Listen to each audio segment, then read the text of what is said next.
गजाननं भूतगणादिसेवितं कपित्थजम्बूफलचारुभक्षणम् उमासुतं शोकविनाशकारकं नमामि विघ्नेश्वरपादपंकजम्।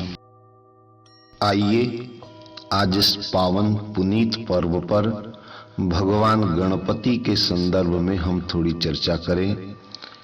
आप सब अच्छी तरह से जानते हैं कि भगवान गणपति की पूजा सर्वत्र होती है। जीवन में जितने भी शुभ कार्य होते हैं, मांगलिक कार्य होते हैं, भारतीय हिंदू संस्कृति में उन सभी शुभ कार्यों के प्रारंभ में भगवान गणपति की पूजा अवश्य होती है। चाहे वो मंदिर की प्रतिष्ठा हो या फिर गृह प्रवेश हो, विवाह हो या जीवन में और भी कोई मांगलिक कार्य हो, सभी में सर्वप्रथम भगवान गणपति की पूजा निश्चित रूप से होती है। भगवान गणपति की पूजा भारत ही नहीं बल्कि भारत के बाहर विदेशों में भी भगवान गणपति की पूजा होती है। आपको ये जानकर आश्चर्य होगा कि भगवान गणपति की पूजा दुनिया में चारों तरफ होती है।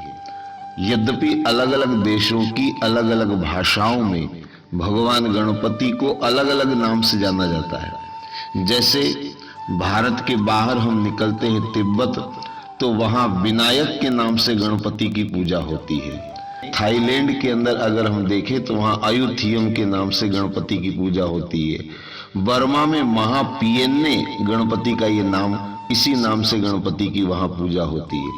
मलाया द्वीप में मैंने देखा, वहां त्वात खारून खगान, ये उनकी भाषा का नाम है, तो इस नाम से गणपति की पूजा होती है। चीन के अंदर फो के नाम से भगवान गणपति को जाना जाता है। जापान के अंदर तो कई नामों से अलग अलग रूप में गणपति की पूजा होती है। जैसे कांगीतेन, कांगोजाईतेन, जोबुकुतेन, ऐसे अनेक नामों से गणपति की पूजा होती है। और वहां गणपति की अनेक मूर्तियां जो है वो देखने को मिलती है। और अगर हम कंबोडिया में देखें तो वहां पाट्टके नीज, इस नाम से भगवान गणपति की पूजा होती है। वहां भी भगवान गणपति को पूजा जाता है। नेपाल में हेरम्ब के नाम से भगवान गणपति की पूजा होती है। यूनान के अंदर ओरेनस नाम से भगवान गणपति को जाना जाता है। मिस्र में एकटोन के नाम से गणपति की पूजा होती है। मंगोलिया में अगर आप जाएं तो वहां बातर लारूम खगान, इस नाम से गणपति की पूजा होती है। और सबसे आश्चर्य की बात यह कि ईरान जैसे देश में जहां मुस्लिम धर्म प्रचलित है, वहां उर्दू के अंदर, फारसी के अंदर अहुर मजदा शब्द आता है और इस नाम से भगवान गणपति की पूजा होती है।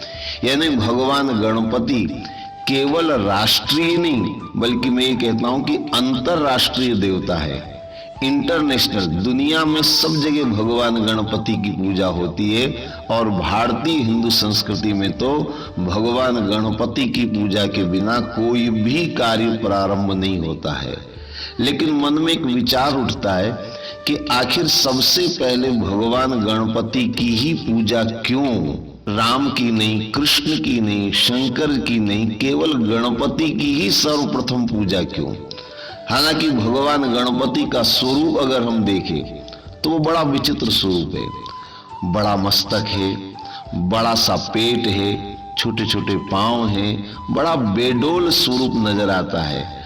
और कई बार तो उस स्वरूप को देख करके कुछ लोग हंसते भी हैं, हंसी के पात्र के रूप में। और इसीलिए कार्टून में भी भगवान गणपति का बड़ा उपयोग हुआ है।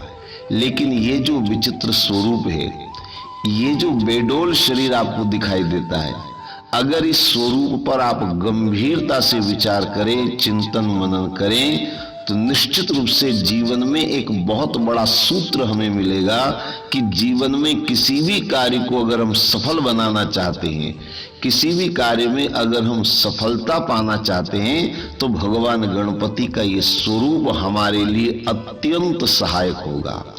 थोड़ा सा आप भगवान गणपति के स्वरूप पर ध्यान दें। आपने देखा होगा भगवान गणपति का स्वरूप चित्रों में सबसे पहले आप देखें ऊपर बड़ा मस्तक।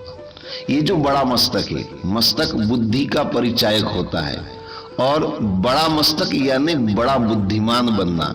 याद रखिए, जो जितना ज्यादा बुद्धिमान होगा, जो अपनी बुद्धि को जितना ज्यादा विस्तार देगा, उसे जीवन में कभी असफलता नहीं मिलेगी, वो जीवन के हर कार्य में सफल होगा। इसलिए बड़ा मस्तक होना किसी भी कार्य की सफलता का सूचक होता है। थोड़ा अगर हम और ध्यान से आगे देखें तो उसके बाद भगवान गणपति के बड़े बड़े कान, ये कान आपने ध्यान से देखे होंगे, हाथी के बड़े बड़े कान सूपे के समान होते हैं। सूपा आपने देखा है ना?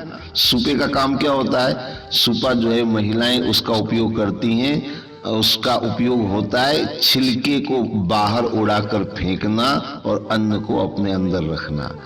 ये बड़े बड़े कान इस बात की ओर सूचक है, क्योंकि कान होते हैं सुनने के लिए। परमात्मा ने कान दिए सुनने के लिए, और भगवान गणपति के बड़े कान, सूप जैसे कान, इस बात की ओर इशारा है कि आप सबकी सुने, सुनने में कभी परहेज ना करें। चाहे हमसे छोटा है, चाहे हमसे बड़ा है, सबकी सुने, लेकिन सबकी माने नहीं। अगर सुनने की बात सबकी मानेंगे तो बड़ा मुश्किल होगा। इसलिए फिर आपको सूपे वाला उपयोग करना है, यानी जो बात आपके लिए लाभदायक है उस बात को ग्रहण करें और फालतू बातों को उड़ा करके फेंक दें, ताकि जीवन में आप हर कार्य में सफल हो सके। इसलिए सूपे वाले कान हैं, आप अच्छी बातों को, उपयोगी बातों को जीवन में ग्रहण करें। अब इस कान के बाद जरा आप देखें तो लंबी नाक, सूंड, भगवान गणपति की नाक। मैं समझता हूं सबसे लंबी नाक अगर आपको मिलेगी तो भगवान गणपति की मिलेगी। और आप अच्छी तरह से जानते हैं ये जो नाक है, ये नाक प्रतिष्ठा का द्योतक है, नाक इज्जत का सिंबल है। और याद रखिए, जिसकी जितनी लंबी नाक होगी, नाक माने प्रतिष्ठा, समाज में जिसकी जितनी ज्यादा प्रतिष्ठा होगी, परिवार में जिसकी जितनी ज्यादा प्रतिष्ठा होगी, उसका कार्य निश्चित रूप से सफल होगा। क्योंकि जो प्रतिष्ठित होता है, जो सम्मानित होता है, उसे सब लोग सहयोग प्रदान करते हैं। इसलिए लंबी नाक होनी चाहिए, यानी आपकी प्रतिष्ठा अधिक होनी चाहिए, तो आपका कार्य सुगम होता चला जाएगा। अब इस नाक के बाद जरा ध्यान से देखेंगे तो फिर नजर आते हैं दांत। आपने तो सुना ही होगा, हाथी के दांत दिखाने के और खाने के और। परमात्मा ने दो तरह के दांत दिए हैं, किसी को खाने के दिए तो किसी को दिखाने के दिए। हाथी के पास दोनों तरह के दांत हैं, खाने के भी हैं, दिखाने के भी हैं, और ये दांत चबाने के काम आते हैं। हम शत्रुओं को नाश करें, शत्रुओं का नाश करें, उन पर विजय प्राप्त करने के लिए बल प्रयोग करें, लेकिन कैसे? पहले केवल दिखाने के दांतों का उपयोग करें, यानी कि आप पहले उनको धीरे से अपने बल का प्रदर्शन करके, उनको डरा करके उन पर विजय पाने का प्रयास करें। और अगर उसमें सफलता नहीं मिलती है तो बाद में चबाने के दांतों का उपयोग करें, यानी पूरी तरह से उन शत्रुओं का अंत कर दे। इसलिए दो तरह के दांत भगवान गणपति के हैं। अब इन दांतों के बीच में अगर आप देखेंगे तो जिह्वा, मैंने सुना है हाथी की जिह्वा बड़ी विचित्र होती है। हम सभी लोगों की जिह्वा से बिल्कुल उल्टी होती है। कैसे उल्टी? यानी हमारी जिह्वा अंदर की ओर चिपकी रहती, बाहर की ओर लपलपाती है। हाथी की जिह्वा उल्टी होती है, यानी बाहर की तरफ से चिपकी रहती है, अंदर की तरफ लपलपाती है, भीतर की तरफ उसका खुलापन लपलपाना रहता है। और ये जिह्वा बड़ी महत्वपूर्ण है। आप सब जानते हैं जिह्वा से वाणी का उपयोग होता है, जिह्वा से हम शब्दों का उच्चारण करते हैं। और ये उल्टी जिह्वा इस बात की ओर इशारा करती है कि आप ऐसी वाणी बोलिए जैसे शब्द आप अपने लिए सुनना चाहते हैं। जो बात आप अपने लिए पसंद करते हैं, ऐसी ही बातें दूसरों के लिए करने का प्रयास करें। इसीलिए संतों ने कहा है, ऐसी वाणी बोलिए मन का आपा खोए, औरन को शीतल करे आपो शीतल होए। ऐसी वाणी का उपयोग होना चाहिए। एक और बड़ी महत्वपूर्ण चीज, आंखें। भगवान गणपति की आंखें, यानी हाथी की आंखें। मैंने सुना है हाथी की आंखें बड़ी विचित्र होती है। विचित्रता क्या है कि हम लोग जब किसी चीज को देखते हैं तो उसी आकार में देखते हैं जिस आकार की वो है। जैसे माइक, ये उसी आकार में दिखाई देगा जिस आकार का है। ये मकान, ये पेड़ हमें उसी आकार में दिखाई देगा। लेकिन हाथी की आंखें छोटे को भी बड़े रूप में देखती हैं। जैसे आप लोग दूरबीन का प्रयोग करके देखते हैं, छोटे को बड़े रूप में देखना।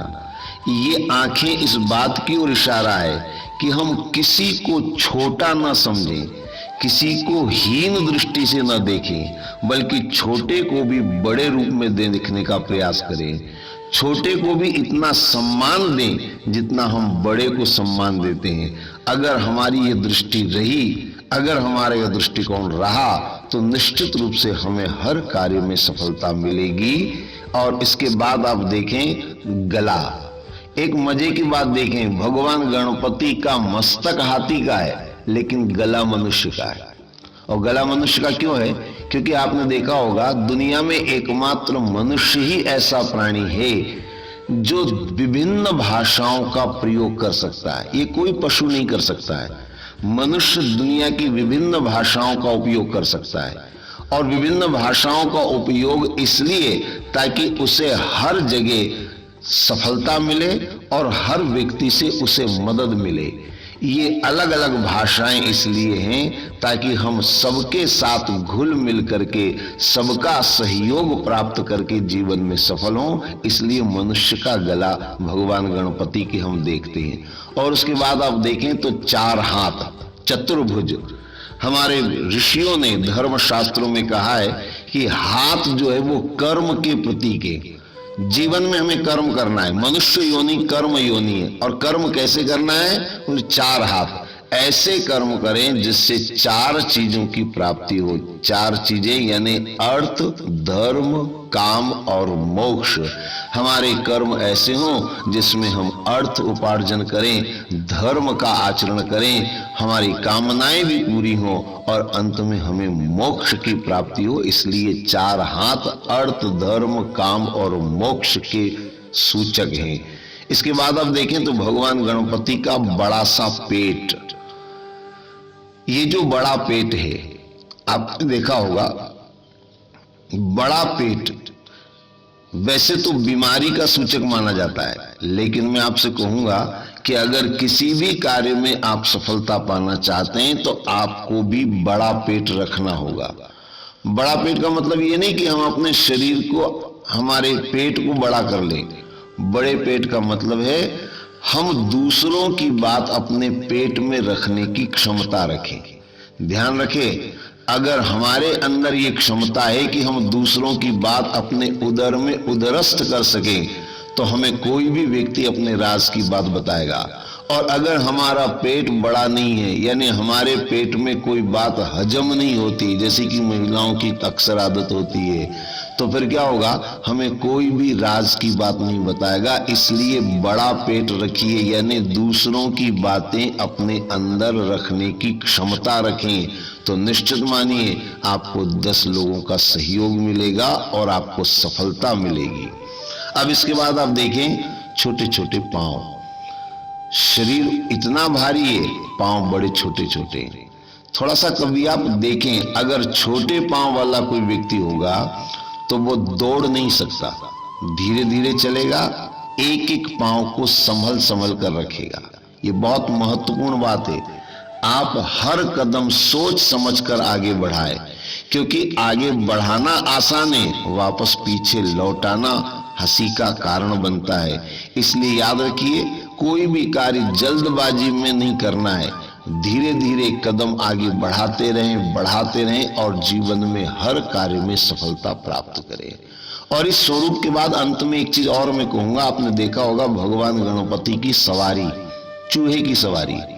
कई बार लोगों के मन में एक सवाल पैदा होता है, इतने भारी भरकम गणेश जी अगर चूहे पर बैठ गए, बैठना तो दूर है, अगर उनका पांव भी लग जाएगा तो चूहे का तो वहीं पर कचूमर निकल जाएगा, चटनी बन जाएगी। कैसे सवारी कर सकते हैं?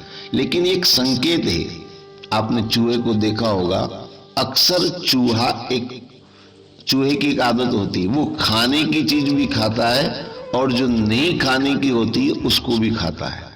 नहीं खाने की चीज माने जैसे आपकी जेब में मान लीजिए कोई मीठा रखा है या कोई खाने की चीज रखी है, तो चूहा खाने की चीज तो खाएगा लेकिन आपकी जेब जरूर खाएगा।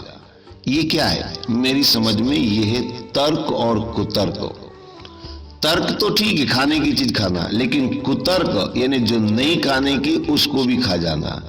याद रखिए, जिंदगी में हमेशा आपको तर्क कुतर्क करने वाले लोग मिलेंगे। भगवान गणपति ने चूहे को अपनी सवारी बनाया, यानी उसे हमेशा अपने नीचे दबा करके रखा है।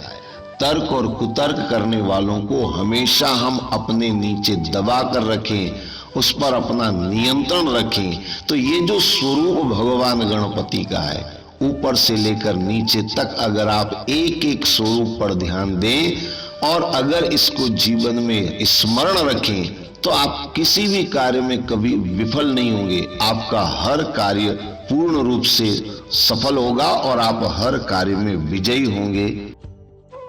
ओम सर्वे भवन्तु सुखिनः, सर्वे सन्तु निरामया, सर्वे भद्राणि पश्यन्तु, मा कश्चित् दुःख भाग् भवेत्। ओम शांति शांति शांति। ओम।